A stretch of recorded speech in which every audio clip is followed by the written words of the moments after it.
Agora, a gente vai começar a falar de outras classes aqui de compostos voltados para perda de peso, começando a falar dos termogênicos propriamente ditos. Então aqui a gente vai ficar realmente mais em termogênico e fitoterápico, e fitoterápicos que nós podemos fazer a prescrição, falar de cafeína, de pimentas, chá verde, carnitina, citrus aurantium, vou falar também sobre morosil, ioimbina, e a gente vai falar ainda também de alguns compostos farmacológicos, como o clenbuterol e a própria efedrina, beleza?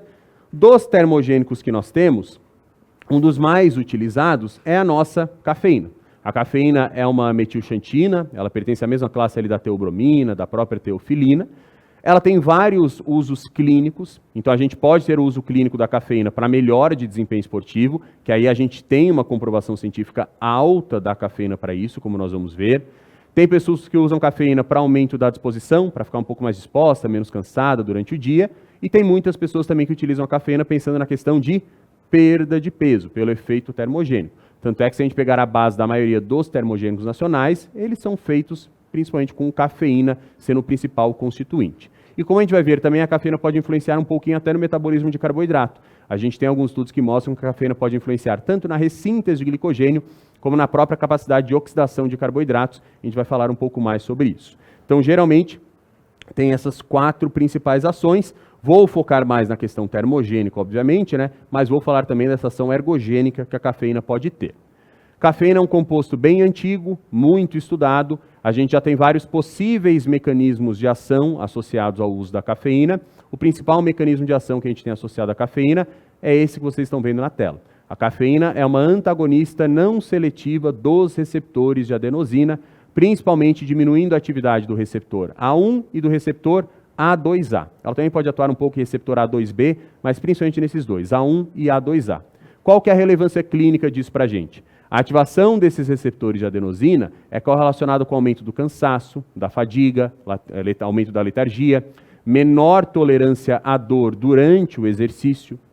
A cafeína, diminuindo a ativação desses receptores, ela pode reduzir o cansaço, reduzir letargia, reduzir fadiga e aumentar a tolerância à dor no treino. Principalmente por conta desse aumento da tolerância à dor no treino, o seu efeito é muito relacionado com melhora no desempenho esportivo.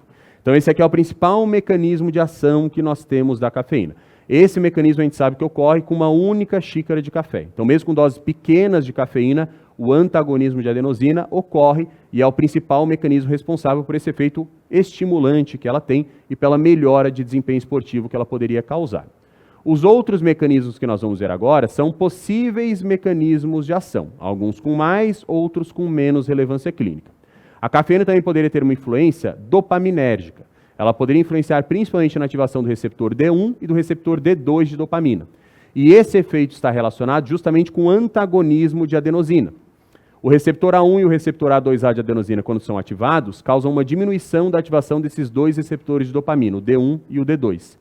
A cafeína, consequentemente, ao diminuir a ativação desses receptores de adenosina, poderia, mesmo que de forma indireta, aumentar a ativação desses dois receptores de dopamina. Existem diferentes tipos de receptores de dopamina, com diferentes funções específicas. Esses dois são mais associados com o aumento da disposição motora, com o aumento do gasto durante o dia, por deixar o paciente um pouco mais disposto. Então, a ativação desses dois receptores dopaminérgicos pode aumentar a disposição, aumentando a atividade motora, e talvez dessa forma, o paciente gastando mais calorias durante o dia, isso contribuir para uma maior perda de peso. É uma possibilidade que nós temos. Então, outro possível mecanismo, essa ação dopaminérgica, principalmente influenciando o receptor D1 e receptor D2 de dopamina. A cafeína ela também pode ter uma ação simpatomimética. Ela pode influenciar na liberação de catecolaminas. A relevância clínica desse mecanismo ela é um pouco mais incerta. Nós temos estudos em humanos mostrando aumento de catecolaminas em resposta ao uso da cafeína, mas nós temos alguns dados que mostram que para esse aumento realmente ser relevante, a dose de cafeína teria que ser muito alta, geralmente acima de 8, 9 miligramas por quilo. Então esse mecanismo em humanos ocorre, a relevância clínica que é um pouco mais incerta. Ela pode aumentar a liberação de catecolaminas tanto por uma atuação direta lá na adrenal, aumentando a liberação de adrenalina, como pelo próprio efeito antagônico de adenosina. Os receptores de adenosina, quando ativados, diminuem a liberação de noradrenalina. Consequentemente, a cafeína, ao diminuir a ativação desses receptores de adenosina, pode, consequentemente, aumentar também a liberação de noradrenalina. O aumento dessas catecolaminas poderia se traduzir em um maior efeito estimulante e também aqui em um possível efeito termogênico. Essas catecolaminas em maiores concentrações, ativando seus receptores adrenérgicos, principalmente os receptores beta, poderiam causar um aumento no gasto energético, um aumento na lipólise, um aumento na oxidação de gorduras. Então, o possível efeito termogênico da cafeína tem relação com esse efeito simpatomimético que ela teria. A relevância clínica, que é incerta, a gente vai falar depois dos estudos em humanos, né, analisando o efeito da cafeína para essa questão termogênica em si. Outro efeito muito mencionado da cafeína é a inibição dessa enzima, a fosfodiesterase. A fosfodiesterase também é uma enzima que tem algumas subunidades. A cafeína é uma inibidora não seletiva da fosfodiesterase, o que significa que ela atua em mais de uma unidade. Essa fosfodiesterase, ela, por exemplo, é responsável pela degradação de GMP cíclico. GMP cíclico é um segundo mensageiro associado com aumento da vasodilatação. Tanto é que nós temos alguns estudos em ratos diabéticos mostrando que a cafeína pode melhorar a disfunção erétil nesses ratos pelo aumento de GMP cíclico que ela causaria. Esse aumento de GMP cíclico se daria pela inibição da fosfodiesterase, principalmente aqui a fosfodiesterase 5. E essa fosfodiesterase também degrada essa molécula aqui, ó, que é o nosso AMP cíclico. Eu falei um pouco mais de AMP cíclico na aula passada de metabolismo, quando eu falei mais de metabolismo de lipídios, quando eu mencionei o aumento da lipólise. Então, eu falei para vocês que o aumento da lipólise pode ocorrer pela ativação de receptores adrenérgicos, aumentando a atividade da adenilato ciclase, que aumenta a concentração de AMP cíclico. Esse AMP cíclico ativando a proteína sinase A, que causa a ativação da lipase hormônio sensível, que faz o processo de lipólise, quebra o triacilglicerol em ácido graxo e glicerol. Então, esse aumento de AMP cíclico também poderia se traduzir em uma maior lipólise. A cafeína, ao inibir a fosfodiesterase, poderia também aumentar a concentração de AMP cíclico. Então, esse efeito inibitório de fosfodiesterase poderia associar ao uso da cafeína uma maior vasodilatação e uma maior lipólise. Esse é um efeito que a gente sabe que em humanos não tem relevância, porque a dose necessária de cafeína para causar a inibição de fosfodiesterase é uma dose muito alta, é uma dose que a gente não consegue atingir, é uma dose letal de cafeína. Nesse estudo em ratos, por exemplo, que eles viram aumento de GMP cíclico em resposta ao uso da cafeína, a dose equivalente aqui para humanos seria de 250 miligramas por quilo. Para uma pessoa de 100 quilos, daria uma dose aqui de 25 gramas de cafeína pura. Geralmente, o que a literatura mostra é que para ter uma inibição de fosfodiesterase, as doses médias de cafeína que nós teríamos que utilizar seriam na faixa de 100 a 200 miligramas por quilo, para que a gente atinja a concentração milimolar de cafeína no plasma. E essa dose de 100 a 200 miligramas por quilo de cafeína é uma dose letal.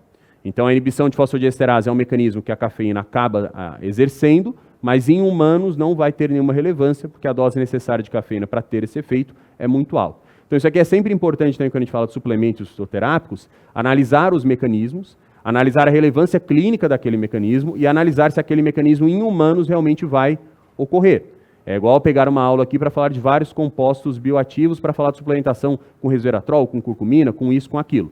A gente vai ver um monte de via interessante que pode ser ativado por esses compostos. A grande questão é, eu consigo uma dose necessária desses compostos através da suplementação para causar a ativação dessas vias? Causando a ativação dessas vias, eu tenho uma relevância clínica significativa? Então a gente sempre tem que ver isso. Então, no caso aqui da cafeína, a inibição de fosfodiesterase em humanos não ocorre, porque a dose necessária para isso seria uma dose muito alta. Um outro possível efeito da cafeína seria a ativação desse receptor, chamado de RYRS, que é o receptor de rianodina. Esses receptores de rianodina são canais intracelulares de cálcio. A ativação desses receptores de rianodina é correlacionado com uma maior liberação do cálcio pelo retículo sarcoplasmático, e isso, por sua vez, poderia auxiliar no processo de contração muscular. A gente sabe que para ter o processo de contração muscular, a gente precisa da interação do cálcio com a troponina, causando aquela mudança de conformação da tropomiosina, permitindo a interação dos filamentos de actina com os filamentos de miosina. A cafeína, ao ativar esses receptores de rianodina, poderia favorecer esse processo, auxiliando no processo de contração muscular durante o treino, que poderia se traduzir em um aumento de força durante o treino. Novamente aqui, esse efeito da cafeína para causar a ativação dos receptores de rianodina, auxiliando no processo de contração muscular, é incerto. A gente também tem alguns estudos que postulam que a dose necessária de cafeína em humanos para ter uma maior relevância com relação a esse mecanismo seria uma dose alta, acima de 9, 10 miligramas por quilo. Então esse mecanismo pode ocorrer ou não em humanos, mas seria outro mecanismo que justificaria a melhora de desempenho que a cafeína promoveria mas a relevância clínica é incerta. E outro efeito que a cafeína pode ter, aqui com relação ao metabolismo de carboidratos, seria na própria translocação de GLUT4. A gente sabe que para a gente ter absorção de glicose pela célula muscular, a gente precisa translocar aquele GLUT4 para o sarcolema.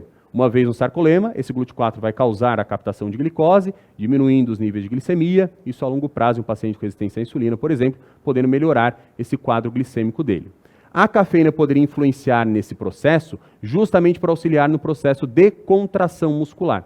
O processo de contração muscular causa um maior estímulo de AMPK, e essa AMPK, por sua vez, causa uma maior translocação de GLUT4, e esse processo de contração muscular também causa a ativação dessa proteína aqui, ó, a proteína quinase dependente de calmodulina, que também é correlacionada com uma maior translocação de GLUT4.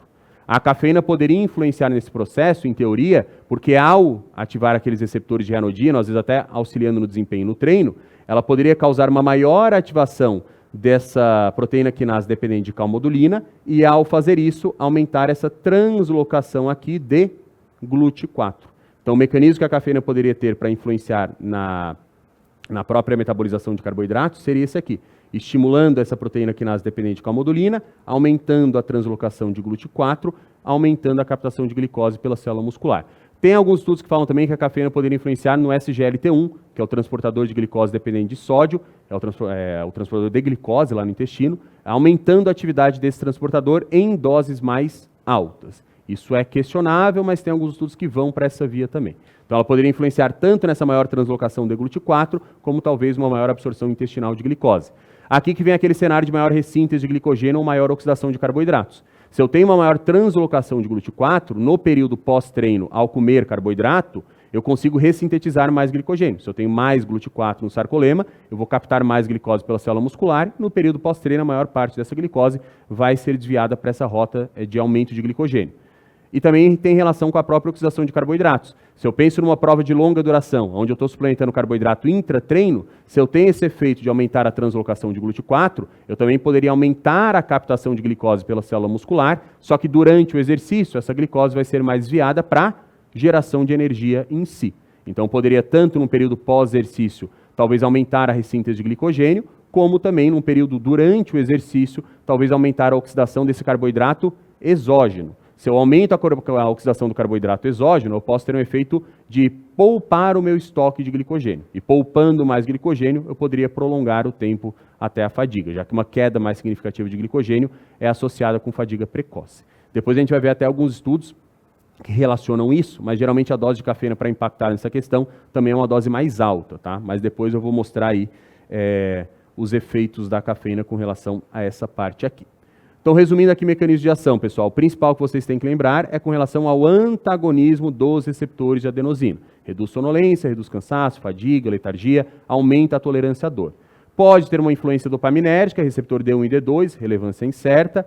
Pode ter um efeito simpatomimético, aumentando a liberação de catecolaminas, também uma relação mais dose dependente. A inibição de fosfodiesterase em humanos não vai ocorrer. A ativação dos receptores de ranodina em humanos também é algo incerto, depende muito da dose.